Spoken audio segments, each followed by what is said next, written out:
All right. Shalom. I'm the priest Ain Wa from the GMS South Carolina Midlands camp. Coming back with a quick lesson through the spirit and through the power of Yahweh Ba'ashem Yahushai, Ba'ashem Rakah Kodash. Before I get started with this lesson, I want to give all praises, honor, and glory. Call Halo Yamla Yahweh, Ba'ashem Yahushai, Ba'ashem Rakah HaKodash. Secondly, of course, I want to give double honors to my apostles and to my elders of Great Millstone who rule well, which taught me this truth, who are the true leaders of Israel today. And also peace, love, blessings, and salutations to the elect, man. All right, Shalom. And, I just want to touch on prophecy, man. That's the most important thing that's going on right now, man.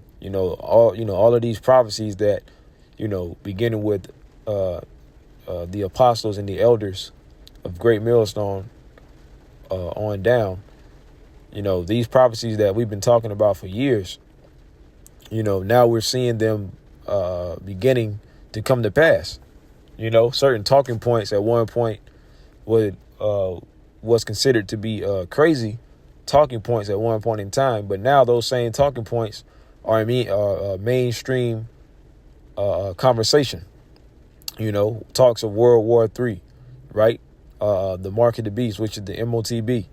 Okay, all types of chaos and war coming to the shores of America, civil war, civil unrest, right?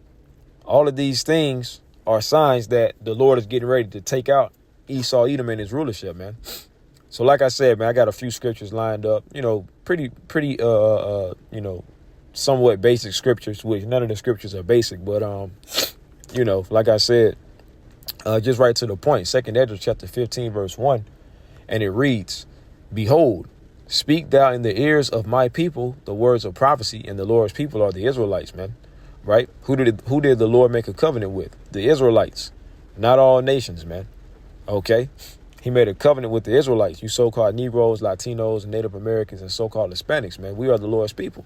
You see, and the Lord has set up his prophets to give you warning, okay, of what's to come, right? And what's about to come? The vision of the Lord, man. Okay, all of the prophecies, right? What is that?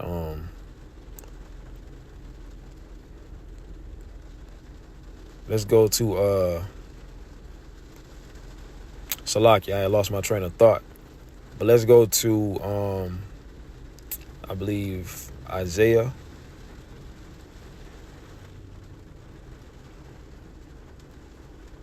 Well, you know what?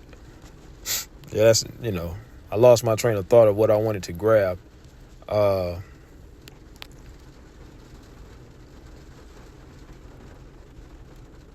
There we go.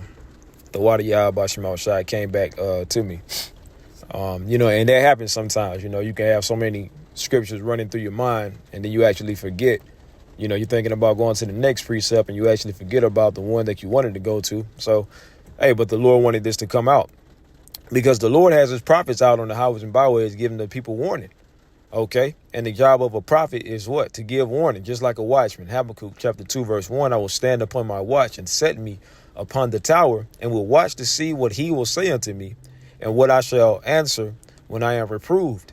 And the Lord Yahweh answered me and said, write the vision and make it plain upon tables," right? And the vision of the Lord, the prophecies and everything that the Lord has set to come to pass, right? The Lord is making it plain. Okay. Clearly you can see the direction that this place is going in, man. And it's not in a direction that majority of the world wants to go in. Right. You see how, they're constantly pushing their agendas, man.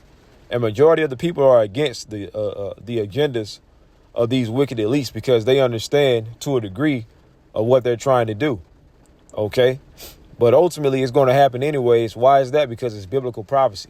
And these things got to happen so that the Lord can take down Esau, Edom, man.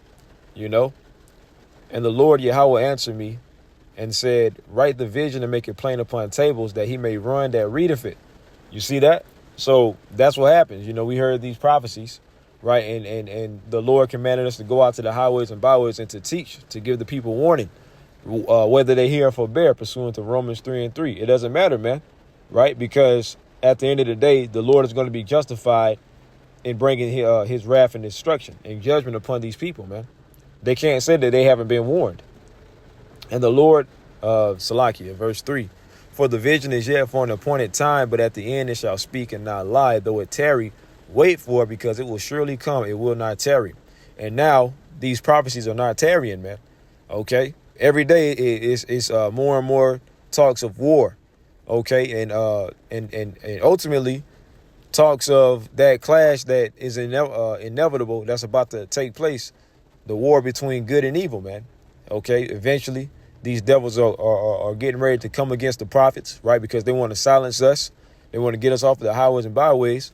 But ultimately, that's biblical prophecy as well, right? What is that? That's the famine of hearing the word. When you go to the book of Amos, chapter 8, verse 11, it says, behold, the days come, saith the Lord, Yahweh Bashem Yahushai, that I will send a famine in the land, not a famine of bread nor a thirst for water, although that famine is coming as well, but of hearing the words of the Lord Yahweh, Ba'ashem Yahushai.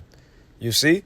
So soon this truth is not going to be easily accessible anymore, right? They're gonna take all of the truth, the real truth off of the internet, and they're going to deem it hate speech. That's why they're constantly talking about hate speech and regulating the internet, because ultimately, what do they want to do? They want to get rid of the prophets, man.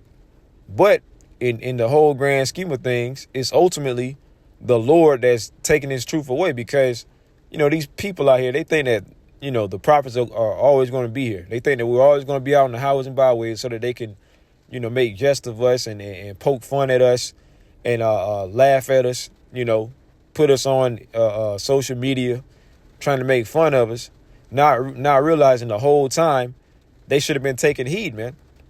These people actually think that we're going to be out here forever. No, the Lord has this is what you would call the grace period. The Lord's going to have us out here for a particular period of time until he sees fit to take us off of the highways and byways. You see? And they shall wander from sea to sea, because once this truth is going and all hell is breaking loose, the people are going to be looking for answers, man. And they shall wander from sea to sea, and from the north even to the east, they shall run to and fro to seek the word of the Lord Yahweh, and shall not find it. You see that? So at the end of the day, the Lord is soon going to take away this truth. You see? Ezekiel, the 2nd chapter. And he said unto me, Son of man, stand upon thy feet, and I will speak unto thee. And the Spirit entered into me when he spake unto me, and set me upon my feet, that I heard him that spake unto me.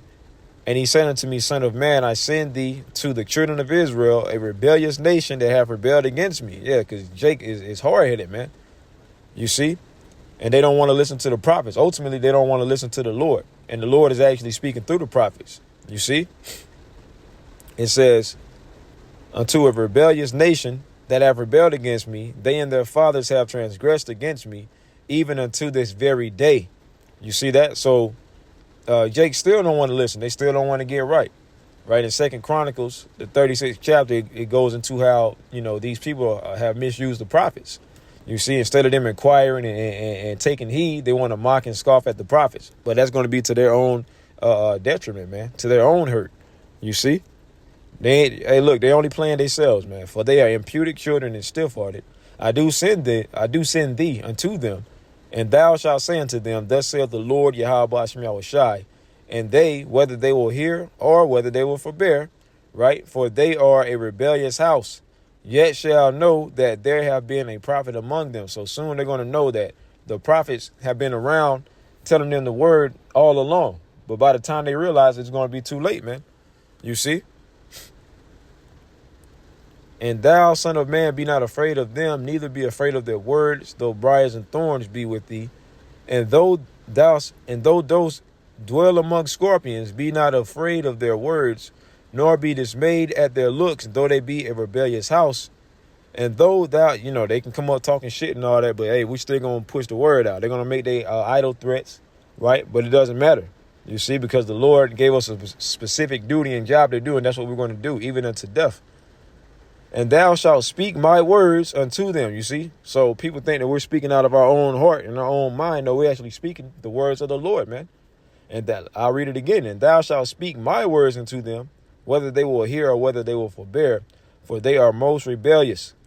But thou, son of man, hear what I say unto thee. See, the elect is going to take heed, Lord willing. I'm of that number, of course, first and foremost, beginning with the apostles and the elders on down. But thou, son of man, hear what I say unto thee. Be not thou rebellious like that rebellious house. Open thy mouth and eat that I give thee. There's truth. Being able to take in his wisdom, knowledge, and understanding, and digest it, man. Understand it.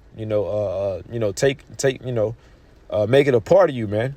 Okay, and take heed, because at the end of the day, we're gonna need this truth to tap into when all hell breaks loose, man. Isaiah 33:6. Okay, y'all can go and read it.